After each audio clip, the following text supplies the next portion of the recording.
Buen día, catedrático, licenciada María del Carmen Caballero, licenciado René Renan Mancía Perdomo y compañeros de la clase de pedagogía. A continuación, nosotros como grupo número 1 vamos a hablar sobre lo que son las memorias pedagógicas, en las cuales los integrantes somos Linda Trinidad Cáceres, chicas, Dania Noemí Ávila, Iliana Amaya y su servidor, Marvin Javier Alvarado Hernández. A continuación hablaremos cada una de sus memorias, sus orígenes y la importancia que tiene en la pedagogía estudiantil. Para entrar de lleno en lo que son el tema de las memorias, es importante también que conozcamos lo que son memorias pedagógicas. La construcción de la memoria de un grupo es una forma de hacer, pensar y construir conocimientos desde el desarrollo de las capacidades.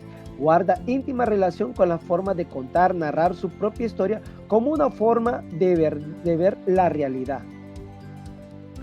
La memoria pedagógica también tiene una forma de cómo elaborarse. Para ello también ella construye lo que es una memoria para abarcar distintas dimensiones de la vida escolar, como las trayectorias escolares, las enseñanzas y su régimen académico, la pedagogía institucional y la organización del trabajo escolar, para de este modo destacar la fortaleza o identificar las dificultades que tiene ella y en su entorno. Podemos mencionar también algunos ejemplos de lo que son las memorias pedagógicas. Por ejemplo, está la memoria escolar, la memoria anual, memoria final. Al hablar de memoria escolar se entiende como la práctica de evocación y recreación individual, colectiva y o pública de un pasado escolar común. También lo que es la memoria anual es un instrumento de gestión a corto plazo adaptado a la realidad concreta de cada centro educativo. Por ejemplo, podemos mencionar lo que es un FODA o un PEC, etcétera, evaluando sistemáticamente el funcionamiento global del centro, así como de los procesos y los resultados de aprendizaje del alumnado. También tenemos por último lo que es una memoria final. De curso es un documento que se puede realizar al finalizar un curso, valga la redundancia. En él se pueden reflejar los cambios sucedidos durante el mismo año escolar o una valoración del aula, de una audición o de un lenguaje. Debe ser breve y normalmente trata aspectos y enumerados de la programación anual de lo que es un año académico.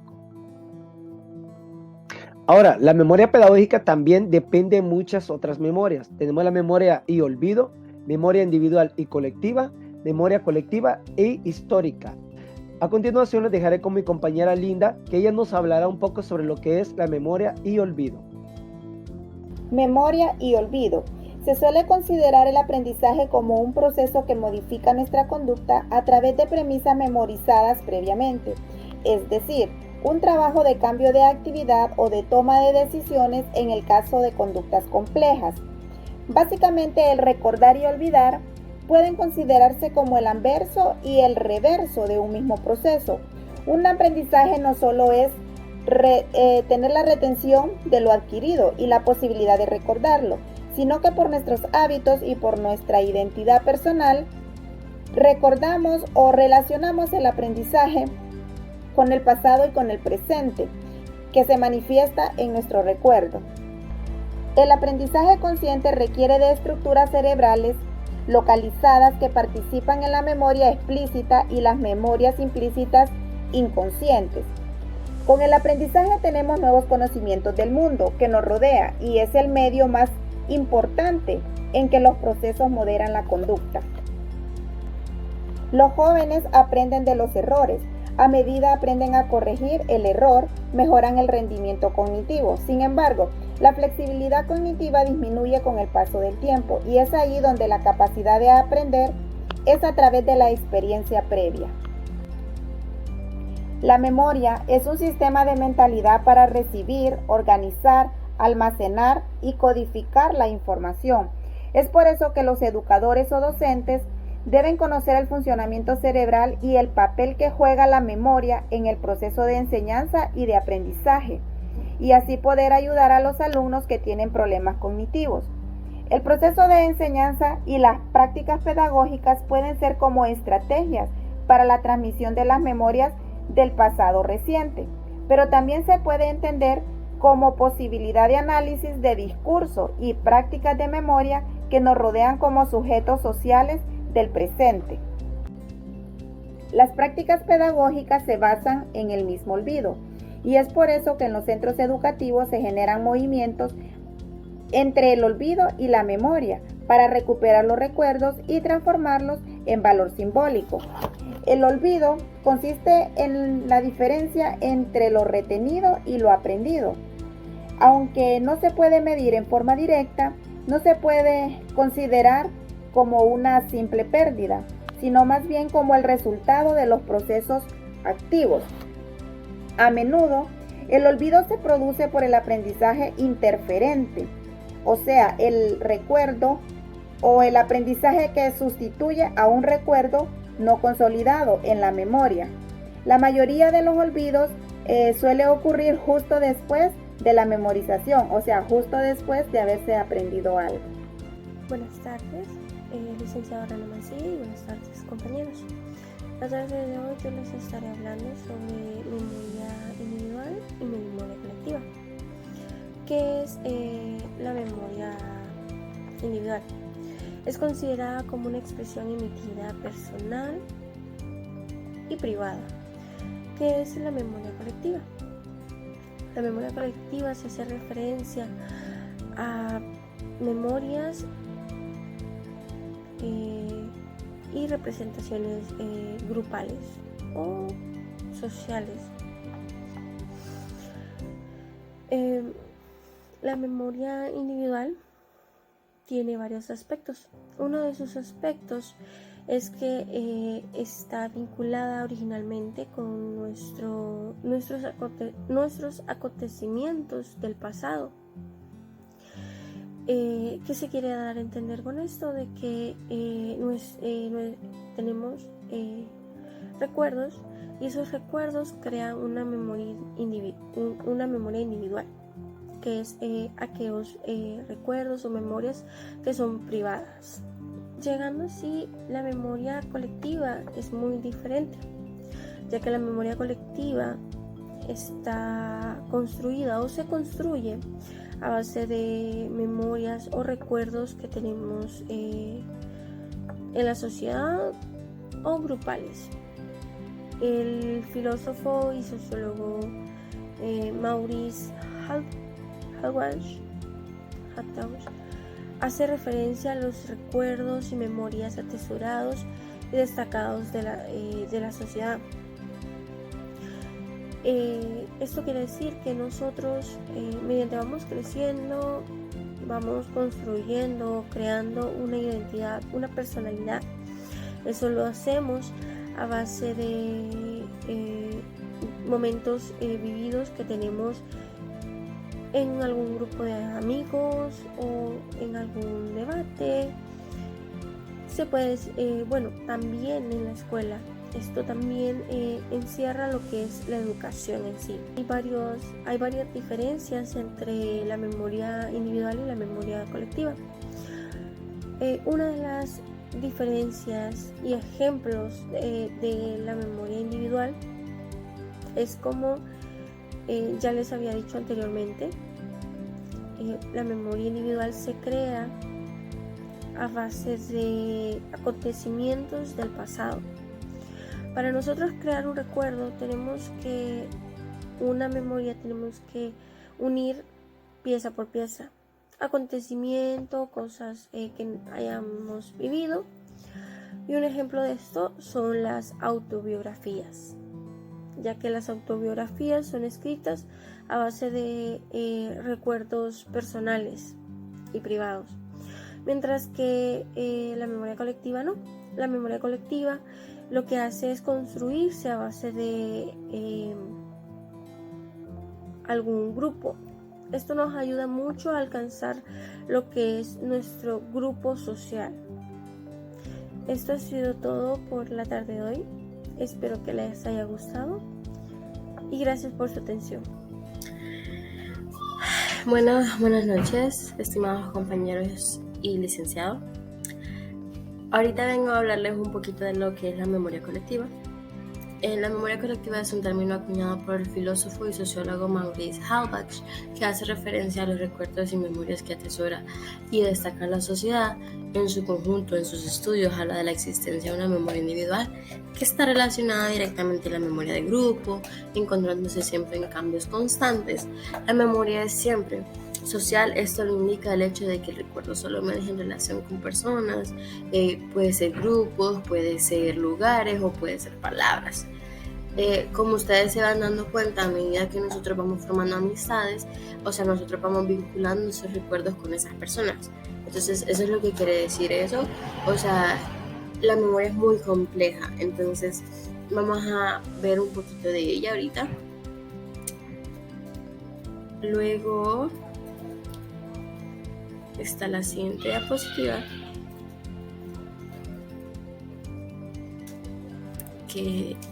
y vamos a hablar sobre el debate. Sobre el término fue tomado por Jan Assmann, quien escribió Das kulturelle Gedächtnis, la memoria cultural.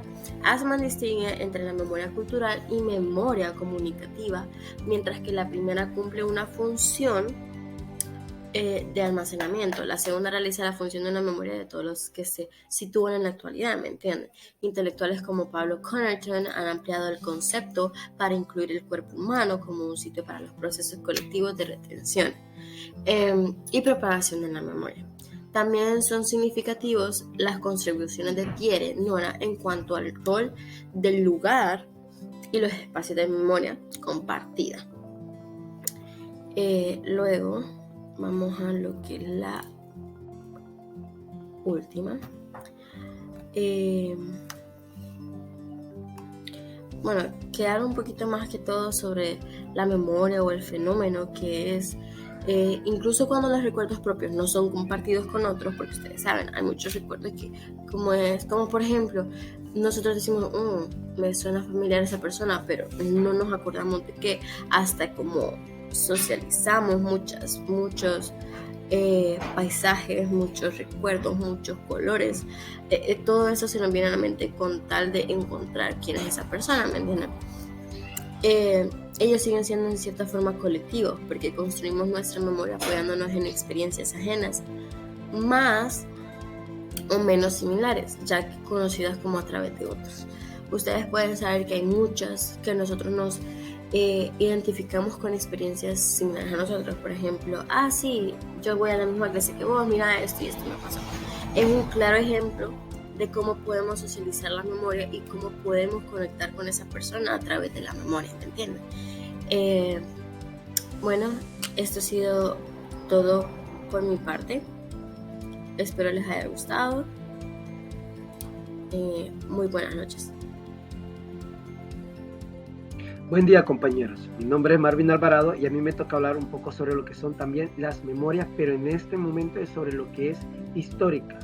Entendemos que la memoria histórica es un concepto historiográfico de un desarrollo relativamente reciente que puede atribuirse a una formulación más común según Pierre Nora, y que viene a designar un refuerzo consciente de grupos humanos por encontrar su pasado, sea este real o imaginado, valorando y tratándolo como una especie de respeto.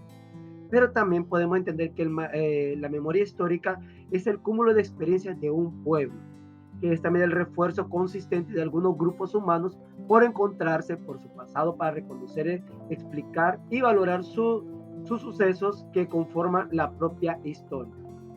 Esto también se pueden dividir en diferentes tipos de memoria que pueden tener tres funciones básicas.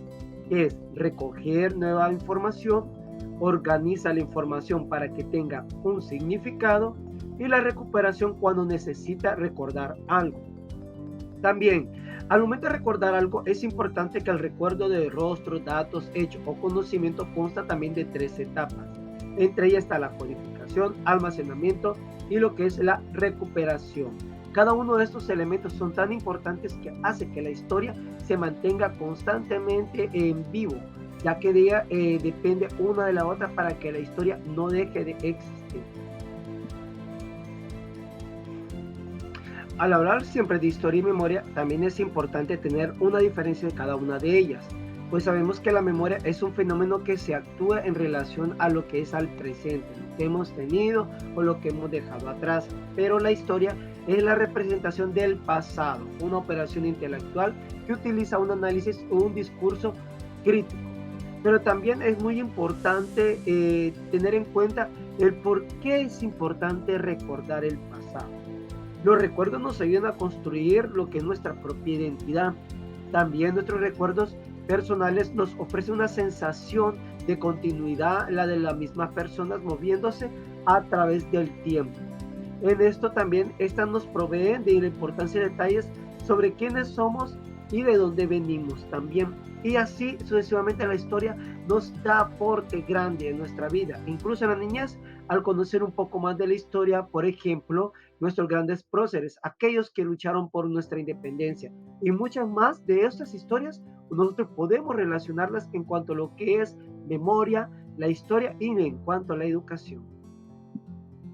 Como ya he visto, entonces podemos entender que todos somos historia, pero también es muy claro que la memoria histórica se construye como un registro sistemático de lo que sucedió y esto posibilita la comprensión de procesos vividos.